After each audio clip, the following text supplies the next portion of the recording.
When my daughter told me I had 1 week to leave the home I'd lived in for 40 years, I collapsed right there on my kitchen floor. Days later, I was sleeping on my friend Martha's couch, clutching a plastic bag of family photos. That's when I realized life is like a game of chess. Sometimes the piece you protected most is the one that takes your queen. If you're watching this, hit subscribe and tell me where you're from.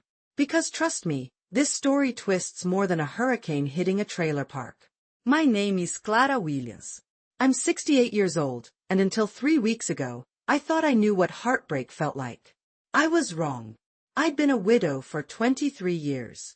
My husband Thomas died suddenly of a heart attack when our daughter Alice was only 12. We weren't wealthy, but Thomas had life insurance and left us the house, a modest 3-bedroom in a quiet neighborhood where the maple trees turned brilliant orange every fall. I planted those trees myself. I raised Alice alone, worked 2 jobs most of her teenage years to make sure she had everything she needed. Dance lessons, braces, a decent car when she turned 16. I skipped meals sometimes to make it all work, but I never told her that. What mother would? When she got into an expensive private college, I remortgaged the house. When she wanted a big wedding 5 years ago, I drained what little savings I had left. I never complained. That's what mothers do, right? Alice and her husband Marcos moved to the city after they married. She became a marketing executive. He worked in finance. They visited on holidays, called once a week. Normal family stuff.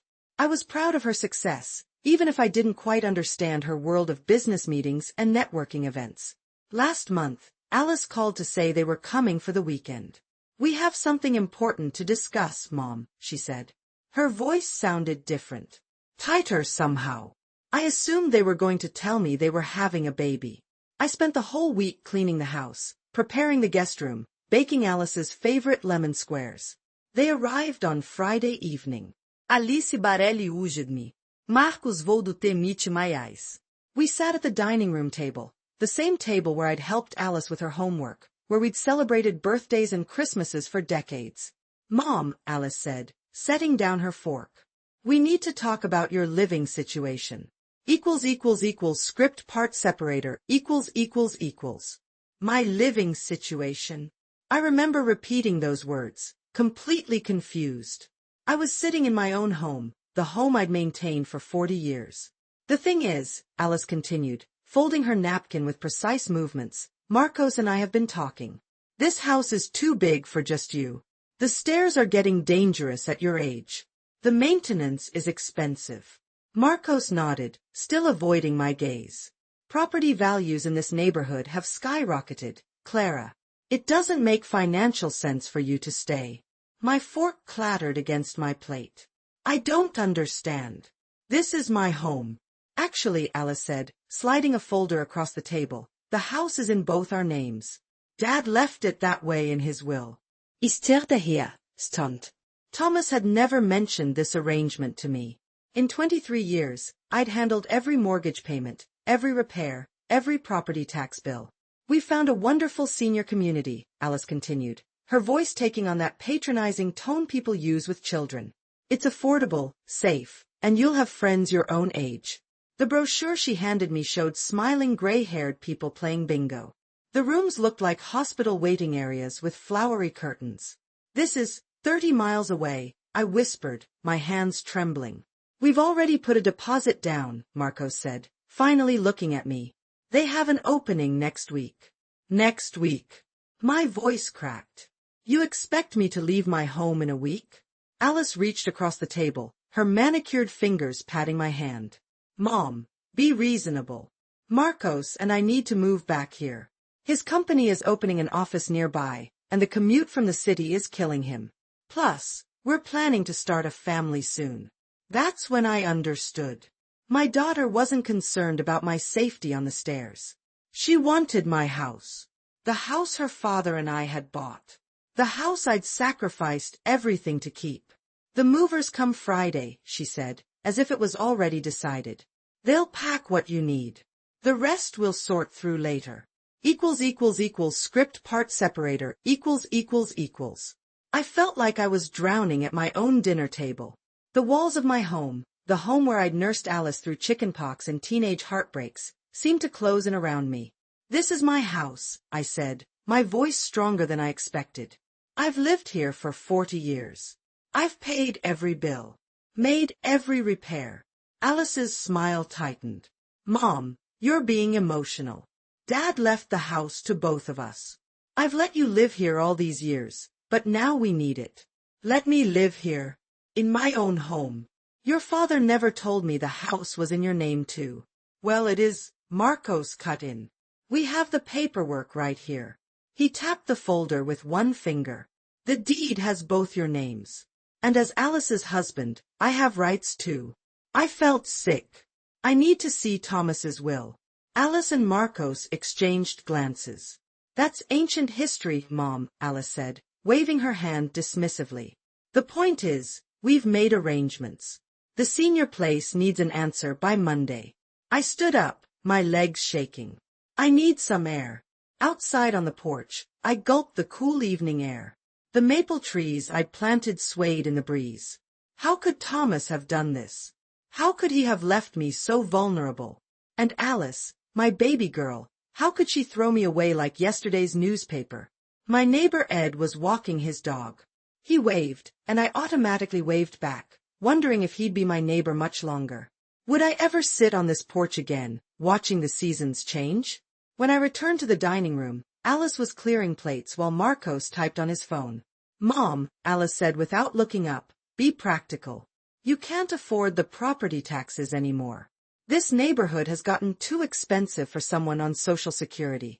"I've managed for 23 years, I replied. "Because I've been helping," she snapped. "Who do you think paid when the furnace broke last winter?" It was true. She'd sent $2,000 when the heating failed in January. I hadn't realized it came with strings attached. Script part separator ===. I couldn't sleep that night. I lay in my bed, the same bed Thomas and I had shared, staring at the ceiling, replaying everything in my mind. How had my daughter become this person? What had I done wrong? By morning, I'd made a decision. I would not go quietly.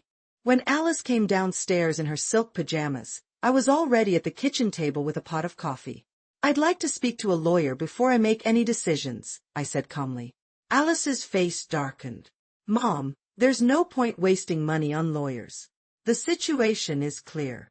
If it's so clear, then a lawyer can confirm it for me."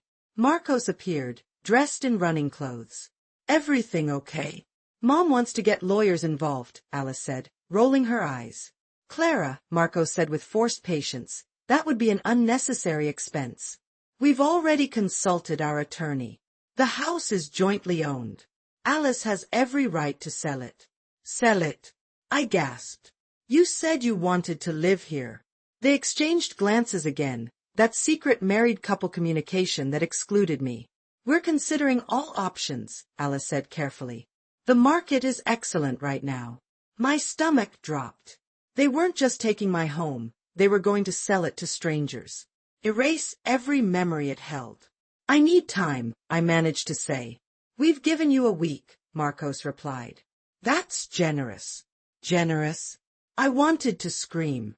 I'd given Alice life, love, everything I had, and 1 week to leave my home was considered generous? They left after breakfast, claiming they had errands to run. As soon as their rental car pulled away, I called my friend Martha, who'd been my neighbor until her husband's job transferred them across town 5 years ago. "They're doing what?" Martha's voice crackled with indignation over the phone. "That's outrageous. And probably illegal." "I don't know what to do," I admitted, tears finally spilling down my cheeks. "I don't have money for lawyers or another place to live." "My cousin Robert is an attorney," Martha said firmly. "He specializes in elder law. I'm calling him right now. And Clara, pack a bag. You're staying with me until we sort this out." Script part separator ===. By Tuesday afternoon, I was sitting in Robert Sullivan's cramped law office. Martha had driven me there, refusing to let me face this alone. "Mrs. Williams," Robert said, adjusting his reading glasses, "I've reviewed the documents you provided. There's something very strange about all this." "Strange how?" I clutched my purse tighter. "For starters, This supposed joint ownership document your daughter showed you? It's not what she claims. If your husband left the house to both of you, there would be clear language establishing tenancy in common or joint tenancy with right of survivorship. I blinked, overwhelmed by the legal jargon. In plain English, he continued, I need to see your husband's actual will. Not this selective paperwork your daughter provided. I don't know where it is, I admitted. Thomas handled all the legal matters. Robert nodded. Most spouses did back then. But wills are public record once they've gone through probate. We can get a copy from the county clerk's office. Martha squeezed my hand. See. There's hope. There's more, Robert said, leaning forward. Even if your daughter's name is on the deed, which I doubt, there are legal protections for elderly homeowners against displacement.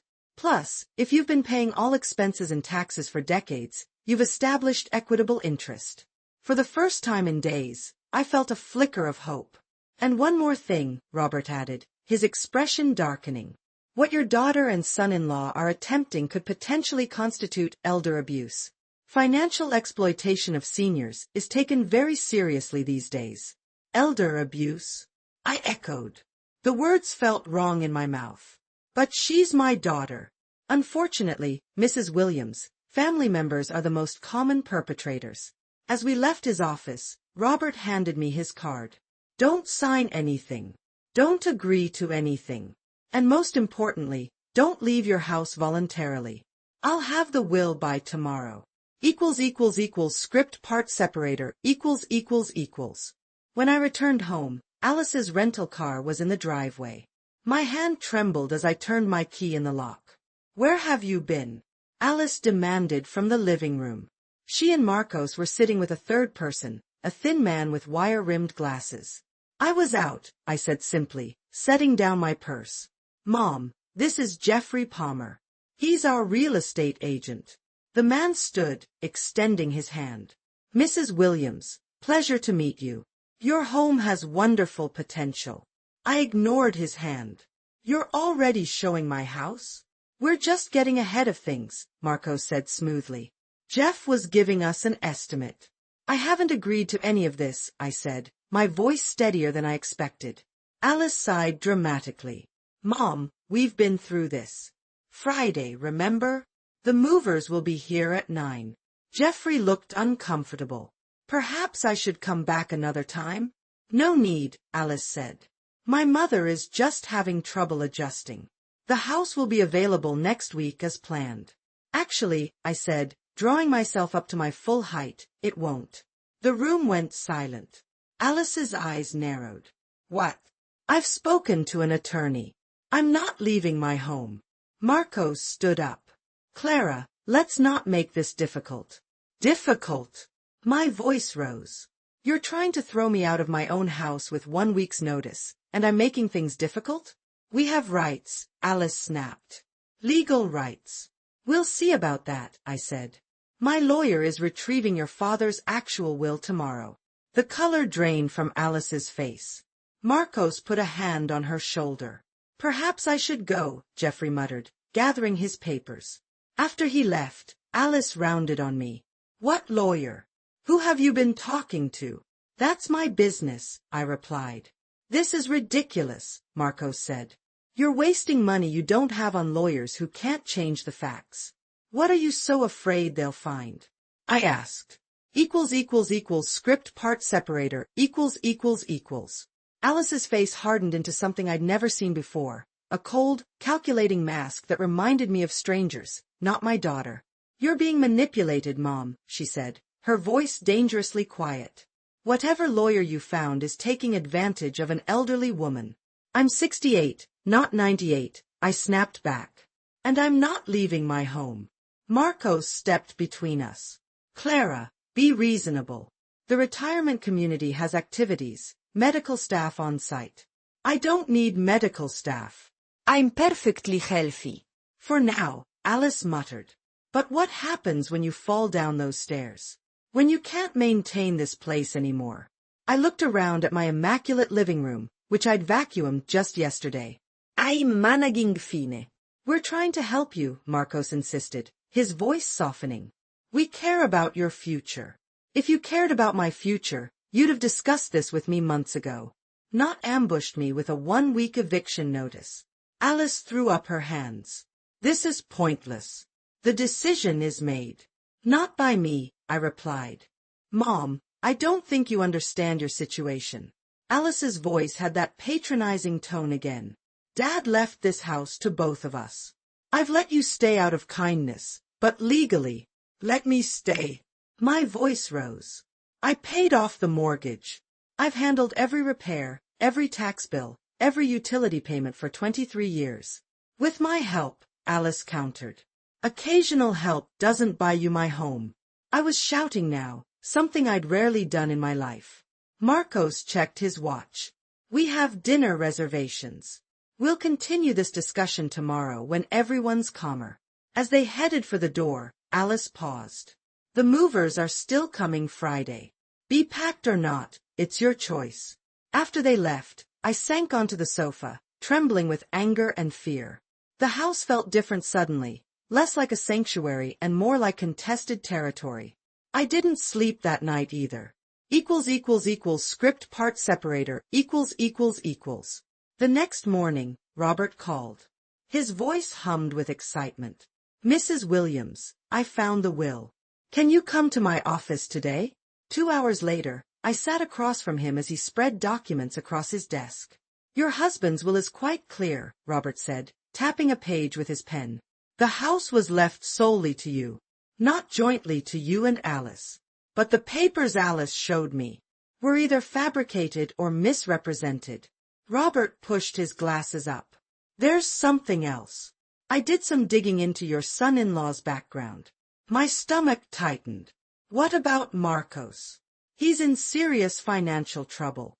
Multiple credit card debts, a failed business venture last year, and he was recently passed over for promotion.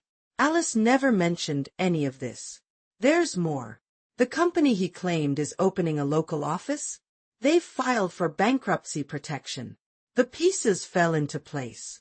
They weren't moving back from Marcos's job. They needed my house because they were drowning in debt. There's something else, Robert continued, his expression grave. I found records of a second mortgage taken out against your house 3 months ago. That's impossible. I never. It appears to have your signature.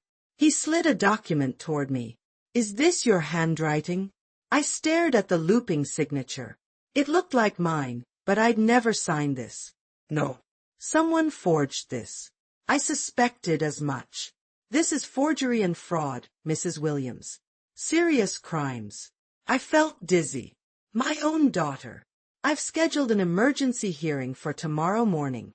Judge Hannigan is a friend. He takes elder fraud very seriously. As I left Robert's office, my phone buzzed with a text from Alice. Movers confirmed for Friday 9 a.m. Please be ready. Script part separator ===. I stared at the text message, my hands shaking so badly I nearly dropped my phone. The casual cruelty of it, like I was just an inconvenience to be scheduled and managed. Had she always been this person? Had I been blind all these years? Martha drove me home, insisting on coming inside. You shouldn't be alone tonight, she said, her face lined with concern. I can't believe she would do this, I whispered, sinking into my armchair. My own daughter. People do terrible things for money, Martha replied, putting the kettle on. Always have, always will. As we sipped tea, the doorbell rang. My heart jumped to my throat. It was Ed from next door, holding a casserole dish. Thought you might need some dinner, he said awkwardly. Heard raised voices yesterday. Everything okay? Before I could answer, a black SUV pulled into my driveway. Alice and Marcos. I should go, Ed said, handing me the dish. No, I raplia suddenly. Please stay. Alice's eyes narrowed when she saw Martha and Ed in my living room. Family meeting, Mom. Private. These are my friends, I said firmly. They're staying. Marcos stepped forward, all business. We've come with paperwork for you to sign. Transfer of property, power of attorney. I'm not signing anything, I interrupted. Alice's perfectly composed face cracked slightly. Mom, don't be difficult. The retirement community needs these forms by tomorrow. I spoke to my lawyer today, I said, my voice steadier than I felt. He found your father's will. The color drained from Alice's face. The house is mine. Only mine. Your father left it solely to me. That's not possible, Marcos snapped. And, I continued, he also found the fraudulent second mortgage you took out against my house. With my forged signature. Martha gasped beside me. Alice's composure shattered completely. You don't understand. We need this. Her voice broke. Marcos lost everything in a bad investment. We're about to lose our apartment. The bank is after us. So you decided to steal from your own mother? Martha interjected. Script part separator ===. Alice whirled toward Martha. Stay out of this. This is family business. Ed cleared his throat. I think I should call the police. No. Alice cried. Mom, please. We were desperate. Desperate enough to forge my signature? To throw me out of my home? I asked, my voice breaking. I would have helped you if you just asked. Marcos passei de like a caged animal. You don't understand. It's worse than Alice is telling you. I owe people. Dangerous people. A chill ran through me. What kind of people? Marcos ran his hands through his hair. Investors. I promised returns I couldn't deliver. You got involved with loan sharks? Ed asked incredulously. They weren't loan sharks when I met them, Marcos snapped. They were businessmen. Then things went south, and suddenly they're showing up at our door, making threats. Alice collapsed onto the sofa, tears streaming down her face. They said they'd hurt us if we didn't pay by the end of the month. For the first time, I saw real fear in my daughter's eyes. Despite everything, my heart ached for her. That's why we needed the house, Alice continued. We could sell it, pay them off, start fresh somewhere else. And where would I go? I asked quietly. Alice looked away, unable to meet my eyes. The retirement place seemed nice. Martha made a disgusted sound. You'd throw your mother away to clean up your husband's mess? It's not like that. Alice protested. We were going to help with her expenses. Until what? The money ran out. Then what happens to me? Marcos checked his phone nervously. They're expecting payment soon. Very soon. That's your problem, not your mother-in-law's, Ed said firmly. The court hearing is tomorrow morning, I told them. The judge already knows about the forgery. Marcos pallid. Court. Alice, you said this would be simple. Script part separator ===. Alice turned on Marcos, her face twisted with fury. You promised this would work. You said Mom would go quietly. Don't you blame me for this. Marcos shouted back. This was your idea from the start. I stared at them, these strangers wearing my daughter's and son-in-law's faces. It was your idea, Alice. She wouldn't meet my eyes. We needed a solution. Fast. And I was just a problem to solve? My voice cracked. After everything I've sacrificed for you. Martha put her arm around my shoulders. Clara, you don't owe them anything. They could hurt us, Alice whispered. These aren't people who take no for an answer. Ed stood up. I'm calling the police. Right now. No. Marcos lunged toward him. You have no idea what you're dealing with. Neither do you, apparently, I said quietly. How much do you owe? Marcos and Alice exchanged glances. $350,000, Alice finally admitted. The room went silent. And you thought selling my house would cover that? I asked. The real estate agent said we could get $400,000 in this market, Marcos muttered. I felt physically ill. They'd calculated it all so precisely. The hearing is at 9 a.m. tomorrow, I said. Judge Hannigan's courtroom. Be there. Mom, please, Alice begged. You don't understand what these people will do. I understand perfectly what people will do, I replied, looking directly at her. That's the lesson I've learned this week. After they left, Martha and Ed insisted on staying the night. We took turns keeping watch, afraid Alice and Marcos might return with their investors or try something desperate. At dawn, I stood in my kitchen, watching the sun rise through the window Thomas had installed himself 38 years ago. I remembered how he'd measured twice, cut once, always so careful and precise. What would he think of our daughter now? Script part separator equals. As Martha drove me to the courthouse, my hands wouldn't stop shaking. I'd barely slept, haunted by Alice's desperate face and the realization that my own child had been plotting against me. You're doing the right thing, Martha assured me, squeezing my hand at a stoplight. The courthouse loomed ahead, all granite and columns. Robert was waiting on the steps, briefcase in hand.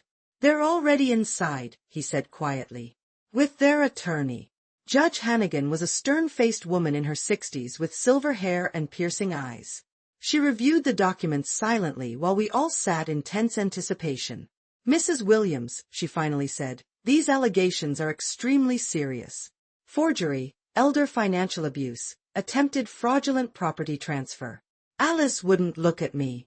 Marcos stared at his shoes.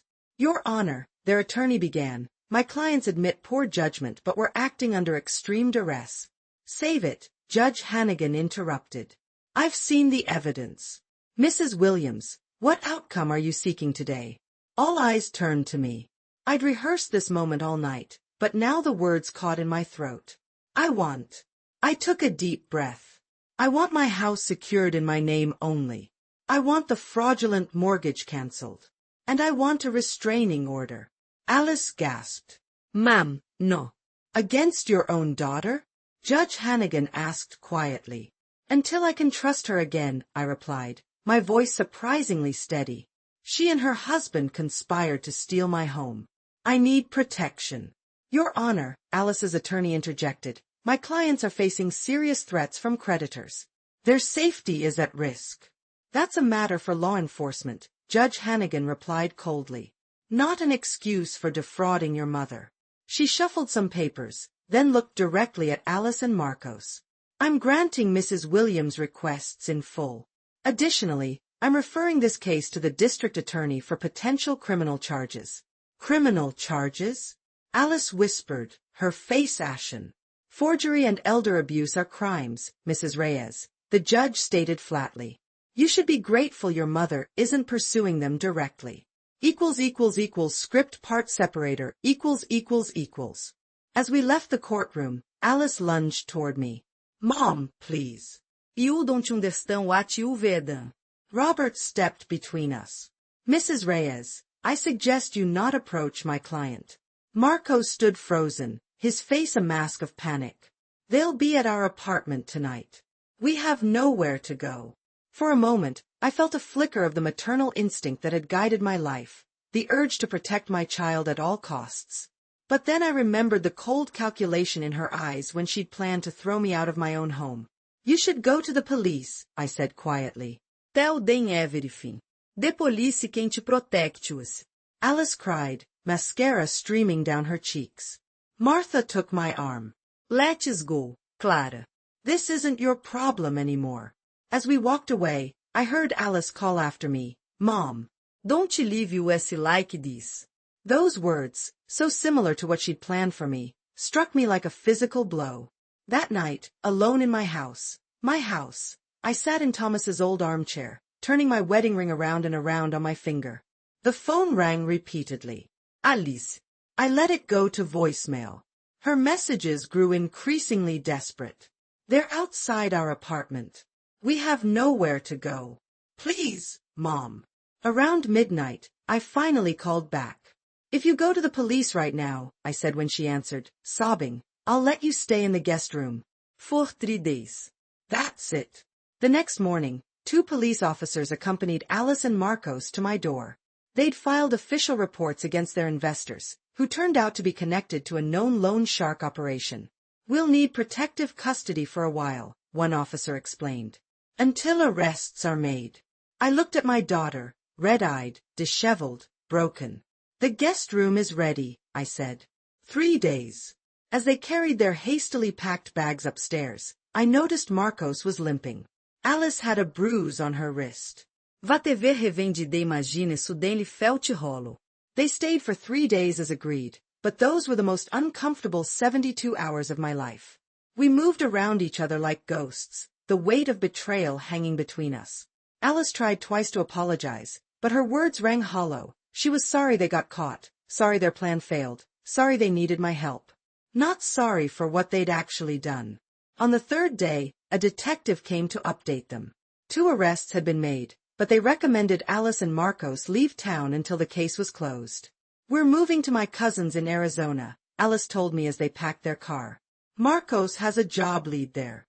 I nodded, standing on my porch, the porch they'd tried to take from me. "Mom," Alice said, her voice breaking. E no ull never forgive me. "Never is a long time," I replied. The truth was, I didn't know if forgiveness was possible. The wounds were too fresh, the betrayal too deep. After they drove away, the house felt emptier than it ever had before. I'd won. My home was secure, my name alone on the deed, the fraudulent mortgage cancelled. But I'd lost my only child in the process. 6 months passed. I had the locks changed, installed a security system, and made a new will with Robert's help, one that left everything to Martha and a few charities. Alice called occasionally, short conversations filled with awkward silences. Then yesterday, a letter arrived. Not from Alice, but from Marcos. "I failed you," he wrote. "Failed Alice, failed myself. She deserves better than me. I've started counseling, found honest work. The divorce papers are filed. Maybe someday you can both forgive me, but I understand if that never happens." I sat on my porch swing, watching the maple trees I'd planted sway in the breeze, their leaves beginning to turn that brilliant orange I loved. Across the street, a young family was moving in. The mother held a baby on her hip while directing movers. Life goes on. Wounds heal, slowly. Trust, once broken, may never fully mend, but perhaps, like a fractured bone, it can grow back stronger at the broken places. I picked up my phone and, for the first time in months, called my daughter.